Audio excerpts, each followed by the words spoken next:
Hello friends, हम 12वीं कक्षा के गणित को कर रहे थे, जिसमें हमने एक्सरसाइज 5.1 के क्वेश्चन नंबर 18 तक को कंप्लीट किया था। आज देखते हैं क्वेश्चन नंबर 19। दर्शाएं कि g(x) बराबर x माइनस गुरु कोष्ठक x द्वारा परिभाषित फलन समस्त पूर्णांक बिंदुओं पर असंतत है।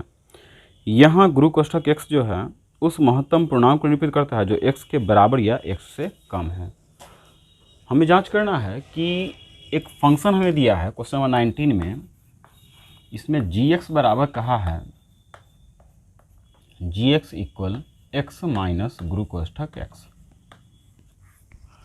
हमें साबित करना है कि x का मान बराबर मतलब x ये कह रहा है कि किसी भी पूर्णांक के लिए असंतत है, और हमें साबित करना है कि इस पर x बराबर पर मतलब कि पूर्णांक के बराबर जब x लें तब, और उससे कम के लिए। तो चलिए देखते हैं। सबसे पहले हम क्या करते हैं, इसके लिए मान लेते हैं, माना वास्तविक पूर्णांक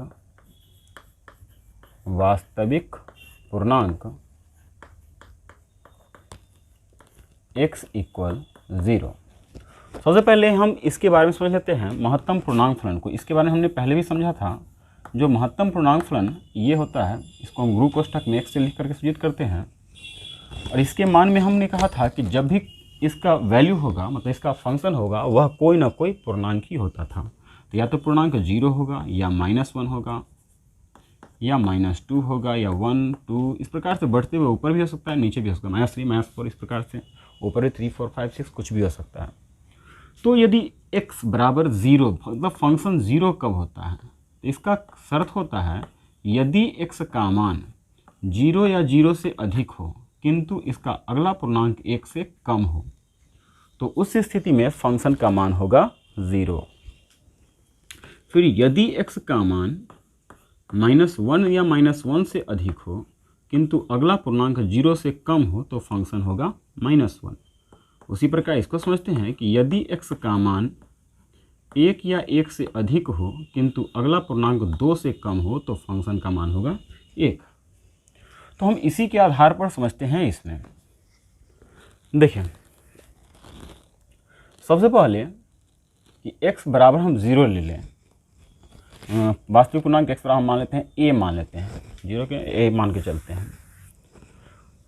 तो सबसे पहले a पर फंक्शन का मान क्या होगा, क्योंकि हमें साबित करना है बराबर के लिए और कम के लिए। पहले हम बराबर वाले लेते हैं। a पर फंक्शन का मान अर्थात ga, पहले हम बराबर के लिए कर रहे हैं, तो x के जगह पर हम जब हम a रखेंगे तो यहाँ भी x के जगह पर आ जाएगा a माइनस गुरु कोष्ठक x के जगह पर आ जाएगा a। तो हमें मिलेगा, देखिए a का तो a रहेगा ही, माइनस यहाँ पे गुरु कोष्ठक। शर्त देखिए कि x जिसके बराबर होता है फंक्शन का मान वही रह जाता है। जब 0 के बराबर है तो वैल्यू 0 है, 1 के बराबर है तो वैल्यू 1 है, अर्थात ये जो है महत्तम पूर्णांक फलन, इसमें क्या हो जाएगा, ये बराबर के लिए है इसलिए यही रह जाएगा अर्थात a। तो a में से a जाएगा तो हो जाएगा 0। फिर देखते हैं पुनः कम के लिए है, तो limit x tends to a minus h पर फंक्शन का मान चेक करें तो हो जाएगा limit x tends to a minus h।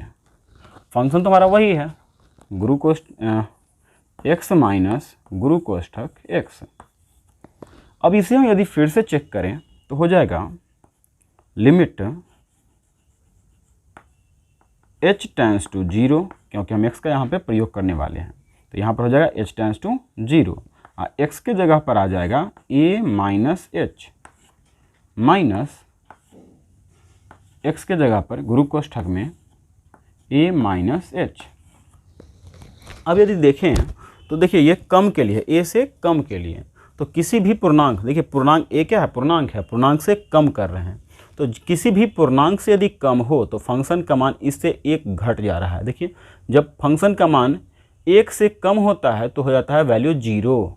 यदि फंक्शन में x का मान 2 से कम हो तो हो जाता है फंक्शन 1, मतलब जिससे कम होता है उससे 1 कम हो जाता है। यहाँ पर a से कम है तो क्या हो जाएगा, a से 1 कम हो जाएगा, तब आपको फंक्शन मिलेगा लिमिट h टेंड्स टू 0 यहाँ पर तो रहेगा a माइनस एच ही, लेकिन यहाँ पर हो जाएगा a माइनस 1, क्योंकि शर्त है कि जिससे कम उससे एक कम, तो a से कम है इसलिए a से एक कम हो जाएगा।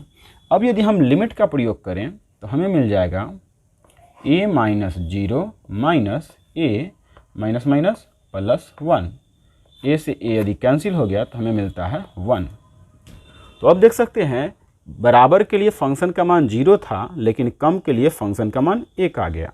तो हम यहाँ पे कह सकते हैं, ये किस पे हमने जांच किया था, महत्तम पूर्णांक फलन x के लिए, x बराबर a के लिए। हम यहाँ पे कह सकते हैं अतः fx समस्त पूर्णांक के लिए असंतत फलन है, असंतत फलन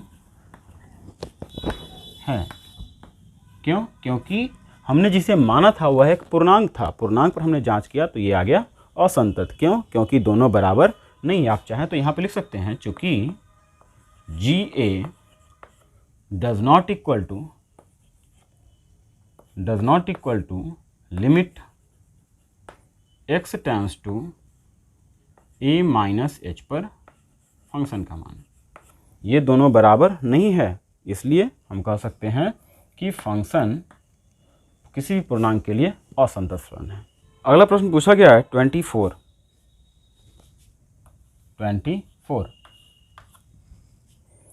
प्रश्न है जिसमें कह रहा है कि एक फंक्शन है fx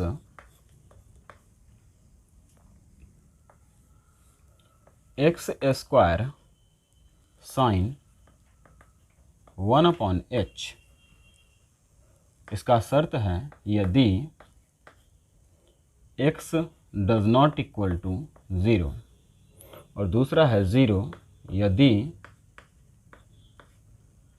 x इज इक्वल 0। तो चलिए देखते हैं, इसमें चेक करना है हमें, संतत फलन की जांच करना है। चलिए देखते हैं।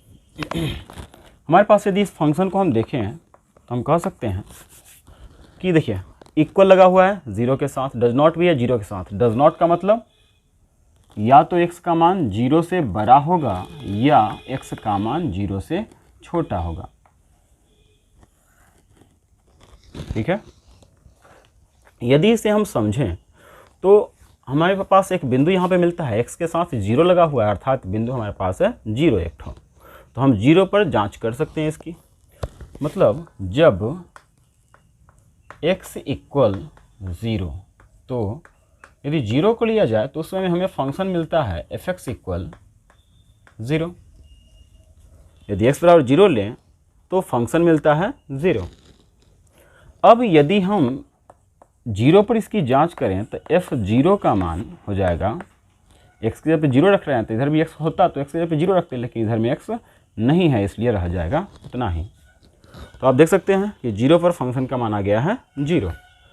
सातत्य की जांच करने के लिए बिंदु पर तो करते ही हैं, बिंदु से अधिक और कम के लिए भी करते हैं। तो अब जांच करते हैं 0 से अधिक के लिए, तो पुनः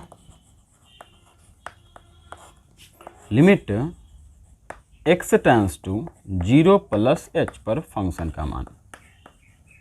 यदि इस पर हम जांच करें तो लिमिट है, तो limit x tends to 0 plus h, और फंक्शन कौन सा, 0 से अधिक रहता तो भी पहला फंक्शन और 0 से कम रहेगा तो भी पहला फंक्शन। तो अधिक के लिए है तो हम फंक्शन आएंगे इस पे x स्क्वायर साइन 1/x। यदि हम इस लिमिट का प्रयोग करें तो यहाँ पर हो जाएगा लिमिट h टेंड्स टू 0, और यहाँ हमारे पास मिल जाएगा x के जगह पर 0 प्लस h, 0 में h को जोड़ेंगे तो हो जाएगा h, अर्थात h का स्क्वायर साइन 1/h। अब यदि देखें तो हमें मिलता है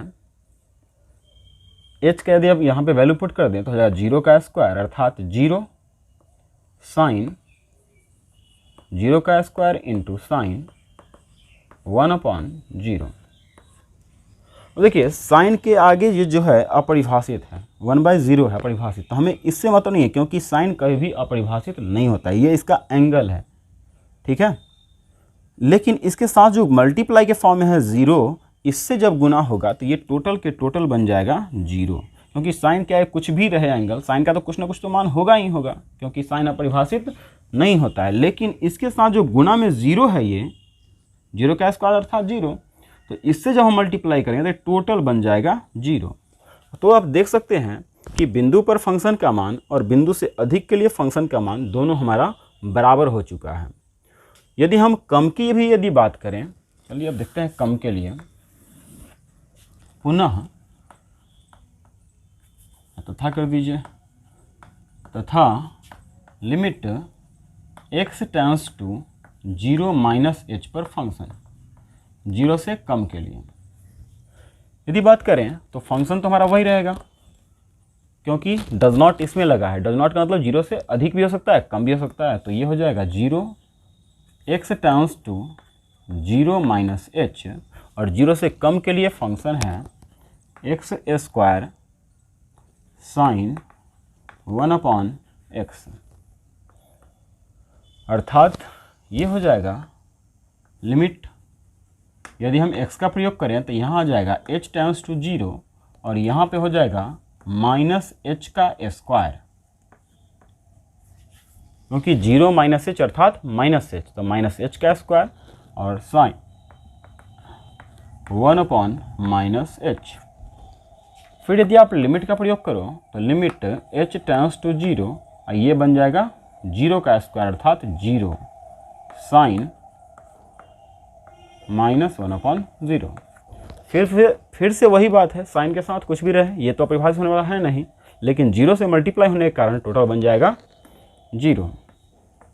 तो आप देख सकते हो कि तीनों का मान यहाँ पर बराबर है, 0 पर फंक्शन का मान, 0 से अधिक के लिए फंक्शन का मान और 0 से कम के लिए फंक्शन का मान। तो यहाँ पर लिखेंगे चूँकि f0 is equal limit x tends to 0 + h पर function equal limit x tends to 0 - h पर फंक्शन। इसलिए fx में fx संतत फलन है, संतत फलन है। ओके, तो देखते हैं अगला प्रश्न पूछा गया है 32। क्वेश्चन है दर्शाएं कि fx equal mode cos x द्वारा परिभाषित फलन एक संतत फलन है। 32 फंक्शन है मोड cos x। देखिए तो इस फंक्शन में एक तो मोड लगा दिया है, मोड मतलब मापांक फलन, और cos x मतलब ट्रिगोमेट्रिकल फंक्शन, अर्थात यहाँ पर हम देखें तो दो फंक्शन एक साथ हैं। तो दोनों फंक्शन को यदि हम अलग अलग लिखें तो मान लेते हैं एक ठो को gx बराबर मोड x, तथा दूसरा फंक्शन हम मान लेते हैं cos x जो ट्रिगोमेट्रिक है, इसको कुछ भी मान सकते हैं, हम मान लेते हैं px इक्वल cos x। अब यदि हम जांच करें तो आपने पीछे भी क्वेश्चन नंबर 22 में साबित किया होगा, या आप देखें तो cos किसी भी बिंदु पर अपरिभाषित नहीं है, इसलिए यह सदैव संतत फलन ही होगा। और ये जो मापांक फलन है इसकी भी यदि हम जांच करें तो इसका वैल्यू होता था x माइनस x होता है यदि x का मान 0 या 0 से अधिक हो, और माइनस x होता है यदि x का मान 0 से कम हो। अर्थात यदि हम 0 पर जांच करें तो x के जगह पे 0 रखेंगे तो ये भी हो जाएगा 0, 0 से अधिक के लिए भी जांच करें तो यही आएगा x बराबर 0, और यदि कम के लिए बात करें तो आ जाएगा -0 अर्थात 0, अर्थात तीनों ही स्थिति में बराबर होने वाला है, इसलिए मापांक फलन भी सदैव संतत होता है। तो यहाँ पे हम लिखेंगे चूँकि gx बराबर मापांक फलन तथा px बराबर cos x संतत फलन है। ये दोनों क्या है? संतत फलन है।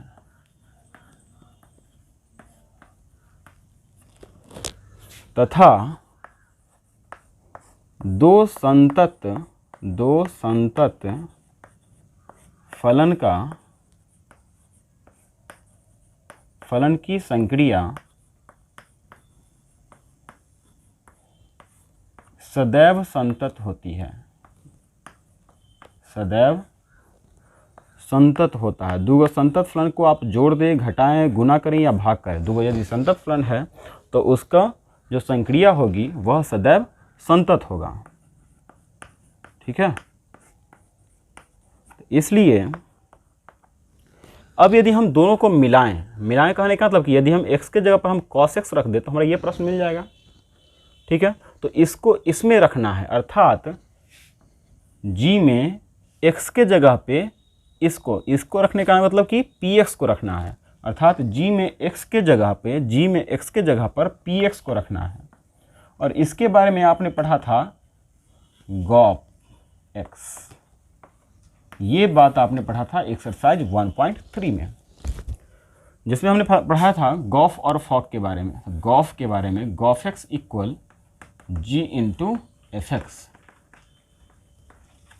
ठीक यही शर्त यहाँ भी आ रहा है, अर्थात हम चाहें तो हम लिख सकते हैं इसके लिए कि दो संतत फलन का संयोजन सदैव संतत होता है, इसलिए गॉप x क्या होगा, संतत होगा। अर्थात यहाँ पे लिखेंगे इसलिए गॉप x संतत फलन है, संतत फलन है। चूंकि गॉप x बराबर होगा, गॉप x बराबर है, ये लाइन हमने लिखा है इसके आधार पे, चूंकि ये दोनों संतत फलन है इसलिए इसकी संक्रिया भी संतत होगा, अर्थात गॉप x, तो इसको मिलाएं तो यह संतत होगा। अब यदि हम इसको सॉल्व करें गॉप x को तो देखिए क्या मिलेगा। गॉप x इक्वल g है तो g इंटू पी एक्स, हम एक्सरसाइज 1.3 के आधार पे इसको तोड़ रहे हैं। ठीक है, तो ये हो जाएगा, इसलिए गॉप x बराबर g है तो g और px के जगह पर px का मान मतलब cos x, फिर से g है तो g और x के जगह पे mod x, g है तो g और x के जगह पे रखना है cos x, तो आ जाएगा mod x के जगह पर cos x। और आप जानते हैं कि ये किसका मान है, तो ये मान है fx का। तो गॉप x संतत है और गॉप x का मान गॉप x का बराबर है px, इसलिए px भी संतत होगा। तो यहाँ पे लिख सकते हैं अतः px fx संतत फलन है, प्रूव्ड। ओके, तो देखते हैं